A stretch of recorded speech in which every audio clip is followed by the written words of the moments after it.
What is going on, everybody? Good Friday morning. Hope you guys are doing well. We have made it to the end of the week, and we've got one more UDFA I want to take a look at here. One more Seattle Seahawk undrafted free agent. I think that these two that we're doing, Alexandra yesterday and Ivey today, are the only ones of any real degree of interest in terms of they could actually make the team and do something. If anybody disagrees with that, if anybody has another player they'd like me to look at from our UDFA pool, then let me know down below. I might be willing to do that. But from my perspective, Jared Ivey is the second and final of the UDFAs that I think is really worth diving into. Anything else? Not to say that there's nothing interesting in the pool of remaining UDFAs, but I don't think there's much of a chance of any of them actually making this team or even really making the practice squad, if we're being honest. Like, even that's an uphill battle. But let's talk about Jared Ivey a little bit here. Please click the thumbs up button on this video if you haven't already. Subscribe if you're new. Click the bell for notifications. Become a channel member for $2 a month. Those are the best ways to support the channel. Okay, so Jared Ivey, edge rusher. This was a guy that I expected to get drafted around like the 5th round. I know he did not have a great pro day. I know he came in a little bit lackluster in the pro day department. He did not do anything at the combine, though. And I was surprised that his pro day, assuming that's what it was, pushed him down to undrafted. So to me, this was a really good pickup. And I think this guy has a chance of being something in the NFL. Georgia Tech for the first couple years of his career, and then he transferred to Ole Miss in 2022. Going to be 23 when the season starts. He's almost 6'6", so he's very tall for an edge rusher. 6'5" and 7/8. He's big for an edge rusher in general, 274 pounds. So right away, you might be kind of like, well, that's a 4-3 edge rusher. That's a 4-3 end.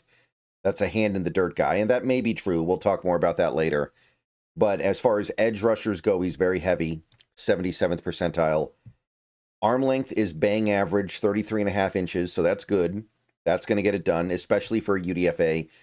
And he's got the baby hands. He's got 9 1/8 inch hands, 9th percentile. So not great there for whatever that's worth. I'm not terribly worried about that. But did not do any drills at the combine. Again, I usually don't put pro day stuff up here, but his pro day numbers were rough. All right, so let's get through his career. This is Jared Ivey by the numbers. Let me bump that up a little bit here so we have a little bit more space. 2020, the COVID year. 8 games, didn't play a lot, played less than 20 snaps a game.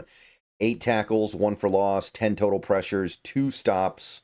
By the way, for those of you who don't remember, a stop is a good tackle based on the current down and distance.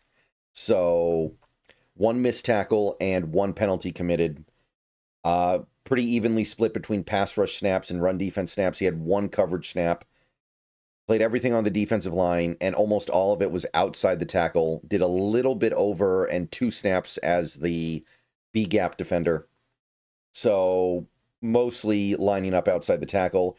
Graded out well. His tackling grade not very good, but it's a small sample size anyway, so I don't know if there's much you can take away from here, but that was his freshman year. Next year, 2021, he plays mostly a full season at Georgia Tech. 11 games, 474 snaps, 32 tackles, 6 for loss. So now we're getting somewhere. He's making plays in the backfield. 1.5 sacks, batted down a pass, forced a fumble, 17 pressures. So it didn't exactly grow at a commensurate rate with the snaps, but it grew. 19 stops. So that's more than half of his tackles are good tackles. And by the way, I didn't forget to list it. He had 0, I'm sorry. I meant to say 0 penalties. I almost said 0 missed tackles. He did have 2 missed tackles this year. No penalties, though. So that's certainly encouraging. More run defense than pass rush snaps, though. That's maybe part of the reason why his pressure number didn't skyrocket a little bit more than it did. When you're playing when you're playing for Georgia Tech, I guess it makes sense that you would have a lot of run defense snaps because teams are trying to run the ball on them at the end of games to, run the clock out and win. Everything on the defensive line, mostly outside the tackle, but he did have 89 snaps lined up over the tackle, and then he had 48 snaps in the B gap. So that's more than 4 snaps a game. So they're actually using him as an interior defender a decent amount here. Graded out well in all categories, 73.5 overall. Everything is right around or a little above a 70, so he's doing good. We're getting good progress here. And then in 2022, he transfers over to Ole Miss, and his career at Ole Miss ended up being pretty productive. Played in 13 games his first year there, 568 snaps, so full season's worth, 37 tackles, 5 for loss, and 3.5 sacks. So not a huge jump, but a jump.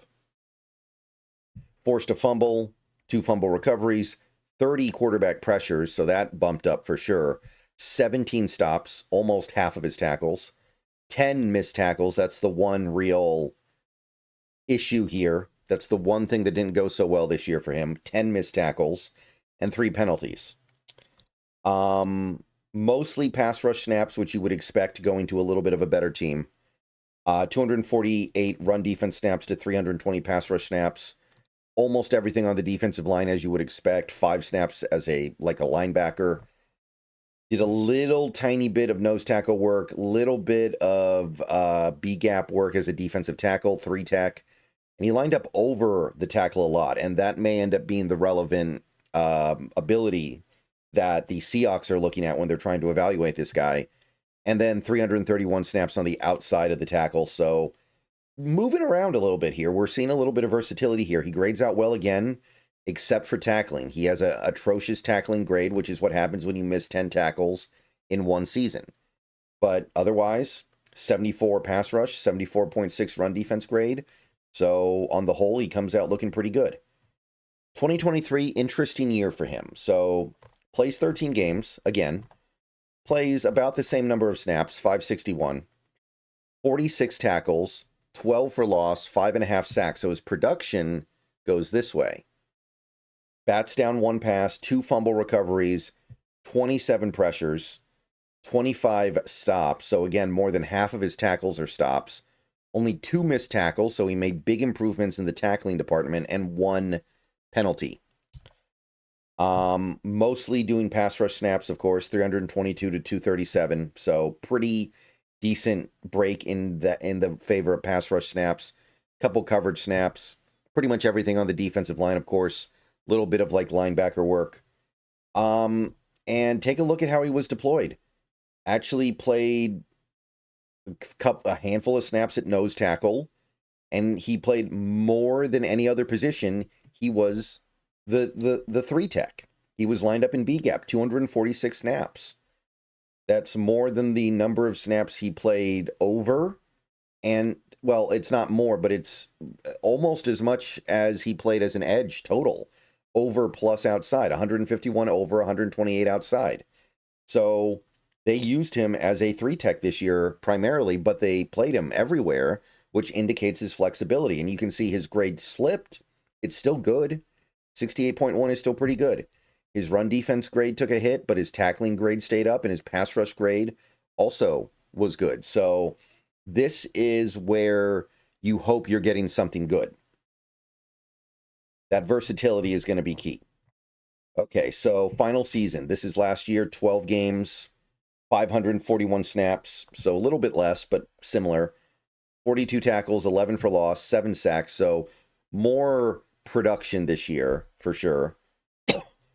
Bats down 3 passes, forces 2 fumbles, recovers a fumble, 40 pressures, so his rate of pressures per pass rush snap goes up, and he cashes in on more of his pressures, turning them into sacks. 21 stops, so half of his tackles are stops. 3 missed tackles, which is, again, a really strong rate, and 1 penalty committed. 337 pass rush snaps to 201 run defense snaps, so mostly a pass rusher. Again, typical for a player on a good team. 3 coverage snaps, pretty much everything on the defensive line. This year basically became an exclusive edge rusher. He did play a decent amount over the tackle, but his 3-tech snaps dried up to about, what, 4.5 a game. So, oh, there goes the face cam. Wow. It's just not going to fix itself, huh? I actually have to do something about this. But anyway, yeah, so 3-tech, not nearly as much. And hey, it seems that this is where he is best off, right? Based on the grading. 90.6, 90.8 pass rush, run defense really good, tackling's great. Like, there's a pretty clear pattern here. This guy is better off playing the edge. And that gets us to his full career, man. 57 games, almost 2,300 snaps, 165 tackles, 35 for loss, 18 missed tackles. I want to bring that up real quick here because remember, more than half of those missed tackles came in one season. And that one season, based on how he played in the other seasons, looks like an aberration. 17.5 sacks, 5 batted passes, 4 forced fumbles, 5 fumble recoveries. So definite backfield playmaker throughout his career. Not massive backfield production, but good production. 124 pressures. So got consistent pressure throughout his career. More than half of his career tackles were stops. Now he's an edge rusher. He plays down on the line. You would kind of expect that. It's still good. 6 penalties committed. Over 1,000 run defense snaps, over 1,250 pass rush snaps, and again, pretty much everything on the defensive line. And look at how much he moved around. Mostly he plays outside the tackle, but look at how much he moves around. Something promising here. All right, that is Jared Ivey's career by the numbers. Let me know what you guys think down below of this guy. One more video later today where we'll talk about his traits, and that'll probably do it. Again, if you have a request for me to look at a UDFA for the Seahawks, put it in the comments and I'll think about it. But other than that, go Hawks.